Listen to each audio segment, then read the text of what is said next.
अस्सलाम वालेकुम friends, welcome to another video. उम्मीद है आप सब खैरियत से होंगे। जो टॉपिक आज हम डिस्कस करेंगे इस वीडियो में वो है characteristics of task based syllabus. Let's start. Characteristics of task based syllabus, हमारे पास दो कैरेक्टरिस्टिक्स हैं इसकी, एक पॉजिटिव कैरेक्टरिस्टिक्स और एक नेगेटिव कैरेक्टरिस्टिक्स। सबसे पहले हम चलते हैं पॉजिटिव कैरेक्टरिस्टिक्स की तरफ। Positive characteristics of task based syllabus, हमारे पास टोटल 4 पॉजिटिव कैरेक्टरिस्टिक्स हैं इसकी। सबसे पहले ये है कि it is suitable for learner of all ages and background. ये जो टास्क बेस्ड सिलेबस होता है ये सूटेबल है, ये परफेक्ट है तमाम लर्नर्स के लिए, हर एज के लर्नर्स के लिए और हर बैकग्राउंड के लिए। सेकंड है it address a crucial problem directly by using active and real task as learning activities. ये जो टास्क बेस्ड सिलेबस है ये रियल टास्क को यूज़ करता है और एक्टिव टास्क को यूज़ करता है क्रूशियल प्रॉब्लम को फाइंड आउट करने के लिए, और डायरेक्टली आराम से जो उसके मेन जो उसमें एरर आ रहा होता है, जो मेन प्रॉब्लम आ रही होती है उसको वो फाइंड आउट कर लेता है, उसको पॉइंट आउट कर लेता है।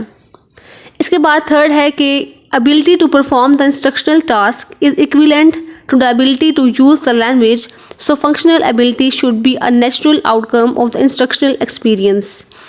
मतलब कि जो इस टास्क को परफॉर्म करते हुए जो हमारे पास इंस्ट्रक्शनल जो टास्क होता है ना, वो उसकी एबिलिटी, उसको परफॉर्म करने की एबिलिटी और जो एबिलिटी होती है लैंग्वेज की, वो इक्वल होनी चाहिए।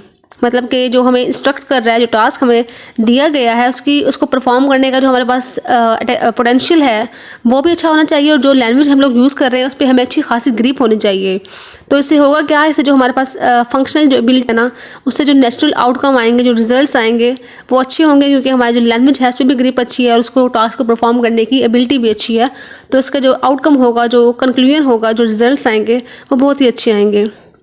इसके बाद फोर्थ है task based learning can be very effective when the learner are engaged in relatively similar out of class activities. मतलब कि जो टास्क बेस्ड लर्निंग का जो रिज़ल्ट आएगा ना, वो कहते हैं कि यहाँ पे वो रिज़ल्ट परफेक्ट हो सकता है, वो रिज़ल्ट बहुत अच्छा हो सकता है अगर जो उसमें लर्नर मौजूद है ना वो पहले भी इस तरह की एक्टिविटीज़ कर चुका है अपने क्लास टाइम में, अपनी स्टडी टाइम में, अपने एकेडमिक कैरियर में। मतलब कि वो लोग पहले भी ऐसी एक्टिविटीज़ परफॉर्म कर चुका है, तो जब वो दोबारा, जाहिर बात है जब हमने काम पहले किया हुआ है उसको हमने दोबारा करेंगे तो उसका जो हमारा रिज़ल्ट आएगा वो बहुत ही अच्छा होगा। तो यहाँ पर वही बात की हुई है कि जो टास्क बेस्ड जो लर्निंग है ना वो इफेक्टिव हो सकती है अगर लर्नर्स पहले से ही क्लास एक्टिविटीज़ में इंगेज्ड हो। ये थी टास्क बेस्ड सिलेबस की पॉजिटिव कैरेक्टरिस्टिक्स। अब हम चलते हैं नेगेटिव कैरेक्टरिस्टिक्स की तरफ। हमारे पास नेगेटिव कैरेक्टरिस्टिक्स भी 4 हैं। सबसे पहला जो पॉइंट हमारे पास है वो है कि problem can easily arise with teachers, the instructional setting और द स्टूडेंट्स।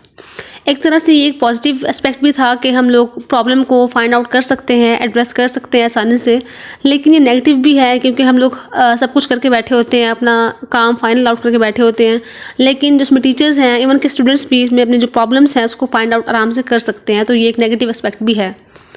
इसके बाद जो सेकेंड है वो है कि task based learning required resources beyond the text book.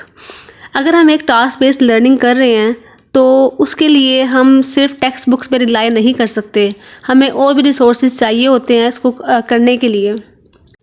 Third point है task based learning is not what many student expected and want from a language, they may resist और object to this type of instruction. इसमें है कि जो task based learning जो हमारा perspective बना होता है, जो हमारा माइंड बना होता है, उस तरह की नहीं है। ये स्टूडेंट्स की एक्सपेक्टेशंस के बिल्कुल अपोजिट है। हम लोग कुछ और समझ रहे होते हैं इसको, लेकिन ये कुछ और है। इसके बाद ये एक नेगेटिव पॉइंट भी हो सकता है क्योंकि हमारा पास एक माइंड बना होता है कि ये शायद, अगर फॉर एग्जांपल स्टूडेंट्स ने सोचा होता है कि ये बहुत आसान है, लेकिन वो आसान नहीं होती। तो इस तरह जो हमारा माइंड है वो बिल्कुल अपोजिट जाता है इसके। तो ये एक नेगेटिव एस्पेक्ट है कि हमारा पहले कुछ और पर्सपेक्टिव था लेकिन वो बाद में चेंज हो गया। इसके बाद जो फोर्थ और लास्ट पॉइंट है वो ये है कि evaluation of task based learning can be difficult, however it is easy to measure language proficiency. इसमें यह है कि जो अगर हम टास्क बेस्ड लर्निंग कर रहे हैं ना, उसकी जो एवेल्यूएशन हम लोग करते हैं एंड पे, वो एक मुश्किल टास्क है, वो आसान काम नहीं है। लेकिन इसका एक प्लस पॉइंट ये है कि अगर हम टास्क बेस्ड लर्निंग कर रहे हैं, उसकी एवेल्यूएशन निकाल रहे हैं, अब बेशक वो मुश्किल है, लेकिन इसमें हम लोग देख सकते हैं कि जो लर्नर्स हैं, जो इसमें इन्वॉल्व हैं स्टूडेंट्स, उनकी जो लैंग्वेज है उस पर उनकी ग्रिप कितनी है। उनकी लैंग्वेज जो वो लोग यूज़ कर रहे हैं अपने प्रोजेक्ट में, अपने टास्क बेस्ड लर्निंग में, उसमें उनकी कितनी प्रोफिशिएंसी है, कितनी वो फ्लुएंसी है, कितने मतलब आराम से बोल सकते हैं, चीज़ों को समझ सकते हैं। तो बेशक उसकी वैल्यूएशन करना मुश्किल है, लेकिन यहाँ से हम लोग एक पॉइंट निकाल सकते हैं कि वहाँ हम चेक कर सकते हैं कि लर्नर्स की जो लैंग्वेज है वो कितनी अच्छी है।